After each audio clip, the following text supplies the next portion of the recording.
A wise man once said, if you're looking for a poor investment, buy a car. If you're looking for the worst investment, you buy a boat. But if you're looking for even the worst investment of your life, you buy a camper. Not that camper, because we bought this camper. I bought this off Facebook Marketplace because I thought it was the coolest thing ever. Welcome to my new tiny house. I sold the other one and I've got even tinier. Micro campers. Everyone's building them. I found this for sale for about $6 grand. So I instinctively bought it because I don't know what I'm doing. Huzzah! So when I got this, it was already kind of questionable. The build quality wasn't that great. So I really didn't feel bad about putting all the stupid stuff I did to it, such as this metal frame on the outside, because I figured, we can put a roof on top, climb on top of it, and make it a Mad Max style camper. Another thing is the AC unit was completely busted, so we put this front window in. That thing was built in 2020. The year is 2023, and in that time frame, the whole bottom kind of rotted out because they just put like a tarp on the bottom. This thing is only 3 years old. Come over here, look at this. So water's been getting in through here, and I put some screws here to try to like put this back together, but it's really bad. Let's see what's under here. The floor is made out of sponge. It's like falling apart. Yeah. This thing is so trash.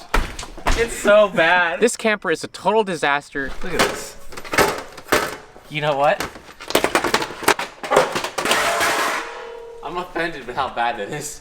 Offended with how bad it is. I don't consciously think I could sell such a piece of crap to anyone and feel good about myself. So the only thing to do is destroy it and build something new. We are tearing this thing completely apart. I don't want to destroy everything. I do want to use these doors and these windows because they're pretty nice and they're still pretty new. The frame, I think I can also use too. The rest of this stuff, no.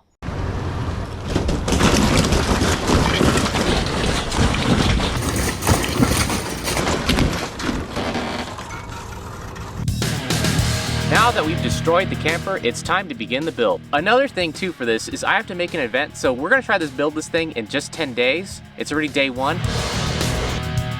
First thing we need to do is widen the steel frame because this camper is a little too small, so I welded these add-ons. After that, we're gonna weld a steel structure on the inside out of this 1-inch steel pipe we got from the junkyard. Then the subfloor. We use some Tadomoe epoxy to seal the floors because this is outdoor grade plywood, not OSB, because OSB is honestly a little too cheap. It's time to add some foam because this is what I have in my mind as far as making a simple camper that I can build with my skill set. So we inset the foam by routering out these corners, lay the foam on the inside because it really gives us a lot of strength when we do it this way, in my mind at least.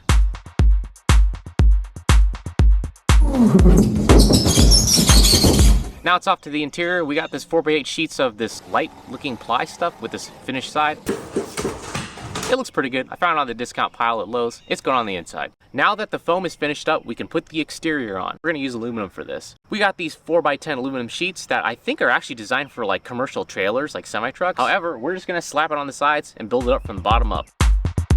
Sam actually made this really cool aluminum bending brake out of some wood. It actually worked all right. Not the best thing in the world, but you know, there are limitations and this aluminum is actually kind of thick, but it did work for the most part. For some of the sharper corners, what I did was I took the circular saw and lightly cut a score on top of the aluminum and then we can fold it. Oh, look at that.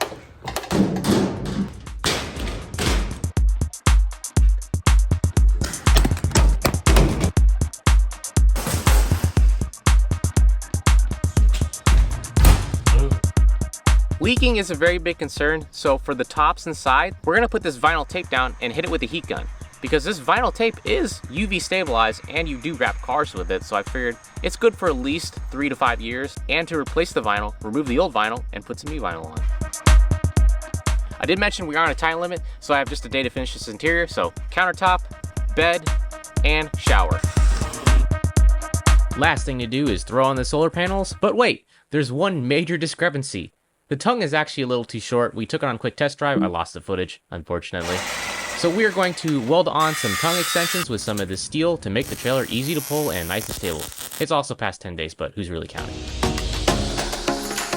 3,000 miles later, we are here today with this new trailer. It's been to Rhode Island, it's been to Flight Fest, and it's been back home a couple times.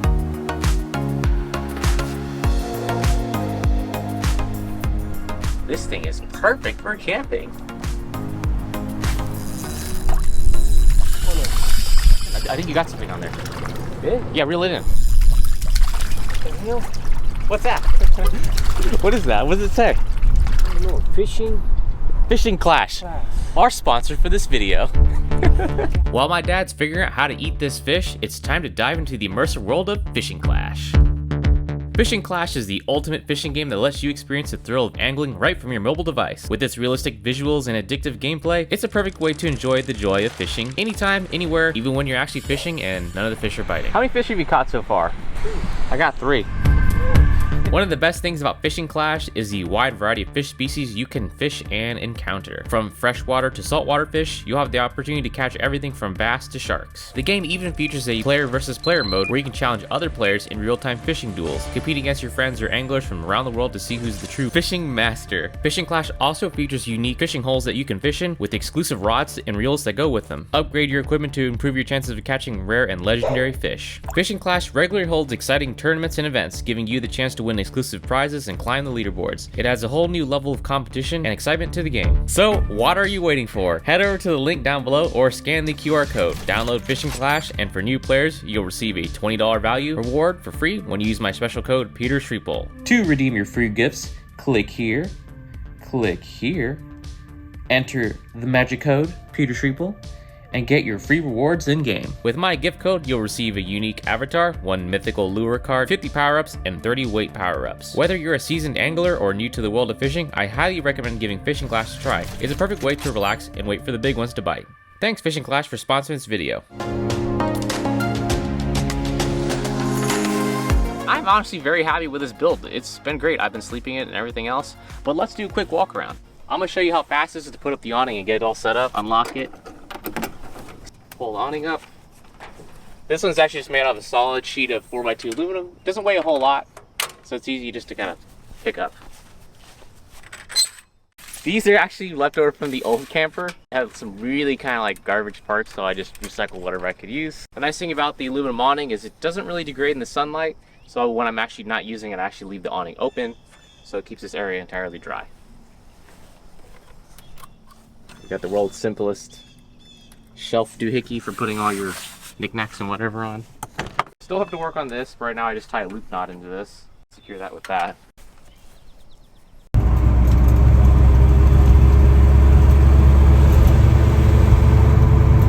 This yet, so I used some leftover aluminum I had and made an axis hatch. You do have to unscrew this to get in there, which is definitely not the most convenient thing in the world, but it does work for now. Inside you will find a garage. This is actually built to hold paramotors, which I have zero B-roll of because we haven't used it for that purpose yet. But I have been using it to hold RC airplanes and various parts for my boat, because this trailer has already been to Rhode Island and Flight Fest. I thank him. Now if you could spare me some attention, you could clearly see the tire. If you look at the stupid fin, that was because the trailer was short to begin with. Like I've mentioned, we had to fix it. I was hoping maybe we could get away with a little bit of aerodynamics. That was just stupid. It didn't work. So I have this tail cone I made. It looks kind of ridiculous, but it actually does work. You do see something similar on semi-trucks, and I tried it myself on another trailer that I own, and that actually saved me about 1 to 2 miles per gallon on average. This is probably the best side of the trailer. It looks the least awfulest. Just got some white aluminum. Easy. All of the rivets too are sealed with vinyl tape. I simply stick vinyl on there, some outdoor car wrap grade vinyl, and then heat shrunk it down. This should in theory last quite a few years because it's white, doesn't pick up a lot of heat, and it's UV resistant. Underneath we have a 40-gallon gray water tank. It's a little bit low, but this is not an off-roading trailer, it's just for traveling on road. Over here we have the front. It actually worked out really well, the tongue extension, because we put these boxes on there. I had this smaller box to begin with, but I thought, you know, a lot of storage might be beneficial. So I have a job site box with a lock, and I use it to hold all of my tools. It's literally held everything for my project for my boat in Rhode Island. And it's still got kind of a bit of a bunch of tools in here. Here you have the air conditioner. I actually don't recommend sticking the air conditioner on the front of any trailer that you build, because water tends to blast itself in here on the highway and then force its way up inside your camper. But that's why I made this box, so this is no longer an issue. But you do got to remember to install that to keep the water out of the out of the radiator and keep water from getting forced inside. Here you can see the extension. It's definitely holding up pretty well. It's definitely a lot thicker than the actual material that was under there, so that's been great so far. About 3,000 miles on this currently. And up top we have two 260-watt solar panels that I basically used on all my projects. Same ones on my tiny house are now on this too. How to change your tire, you actually have to pack some special tools for that. The special tool for changing your tire is called a circular saw with a metal cutting blade. And then I have to cut this out to change the tire. I actually haven't quite got that far yet, but this has been with me so far. This is one of those little improvements I need to get around to, which is literally cutting this out and then pop riveting on or putting some kind of screws to kind of keep the fairing on there. There's a ventilation fan. The reason it's actually outside here in the garage space is because these things sometimes leak and I don't want water anywhere on the inside of this. So if it leaks in here, I don't care because it's got plenty of drainage holes and it's just the storage. As far as the lengthening of the trailer, it's currently at 18 feet. The original trailer was 13 feet, so I have quite a bit more space and improvements for fairings and extending the tongue, which I didn't want to do, but it's done now. The one thing that I really didn't like in looking at a lot of these teardrop campers, they are kind of unique how small they are and you can pull them with any vehicle. That's why I emphasize on building this thing as light as possible, because basically any car could move this. However, going on the highway is another story because of the aero drag created by it. The fairing has definitely helped a lot, and roughly I get about 13.8 miles to the gallon if I'm driving around 60-65 miles per hour. Any faster than that, you're just burning fuel. Another thing I really didn't like about that micro camper I had is it just was too small. Like, you can't stand up in those things. I don't know how people build those. Like, when I build a camper, I want to go somewhere and I kind of want to, at the end of the day, be able to take a shower, clean up, not have to roll around in my own bed and put on my clothes on, because I've tried that with the last camper. It wasn't that fun. Well, it's actually a little less than 6 feet. It's around 70 inches. So 5'8", make of that what you will. I'm about 5'6", 5'7"-ish. So this thing is just the right height, just to stand up in. Now, let's check out the inside.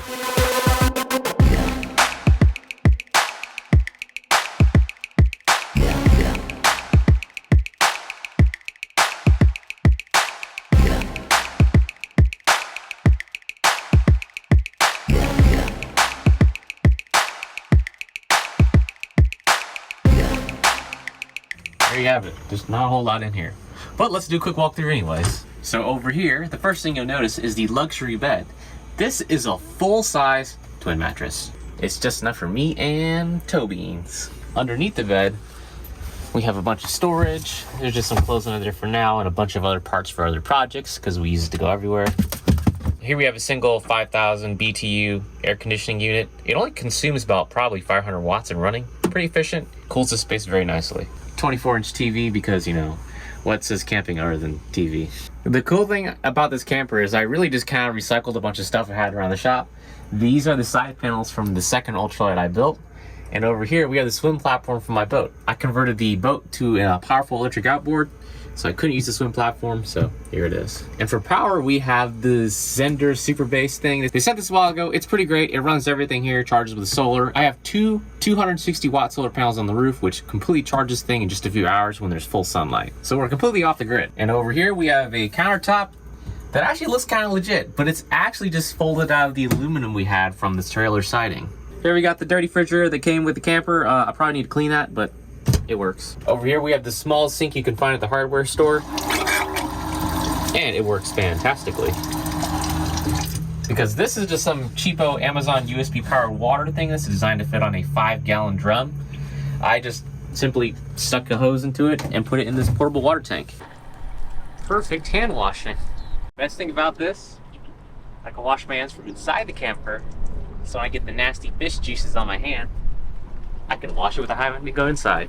And it even has a shower. This is made out of the sign chloroplast you see political signs are typically made out of, or things that you see by the road. I just got these full-size sheets because they're lightweight and they cost not a whole lot. Over here we have a pressurized shower. You just put water into it and you leave it in the sun, heats it up, and then you take a hot shower because it puts air through the bottom, pressurizes the container, and it comes out through this little hose. And it even has a toilet. I haven't used this yet. I'm kind of afraid to use it because I don't want to clean it. But it is full of water. You use it, and then you flush it. So that's kind of cool. It's like an actual toilet that I haven't used. But over here we have the lightweight ceiling. This is just chloroplast too, on top of the foam. This whole camper really weighs nothing. You walk in, you have storage here. Got my cool 3D printed USB holder doohickey. We got some discount brackets from Walmart. I always shop at the clearance section to find the best deals. This was $27 I got for $6. And over here we have storage for all your knickknacks and doohickeys. This is still unfinished. I actually plan to kind of cover this up or make some kind of thing that looks nicer.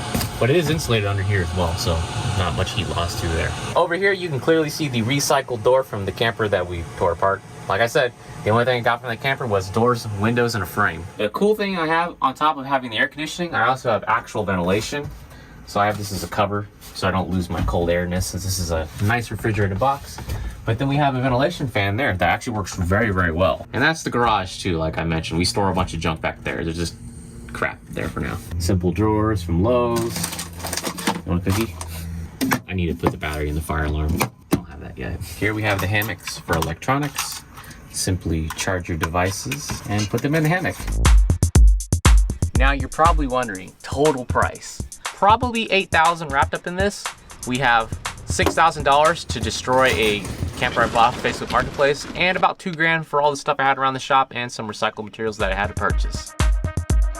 Honestly, this thing really isn't that bad. I'm very happy with this project. I've built a lot of projects. Some of them I'm more happy with than others. The tiny house is a very good one. However, this thing really is a tiny house. It goes with me. It could pull it with my average car, which is one of the design goals for this. It's super lightweight, only weighs about 1,700 pounds, and it's got almost everything I need.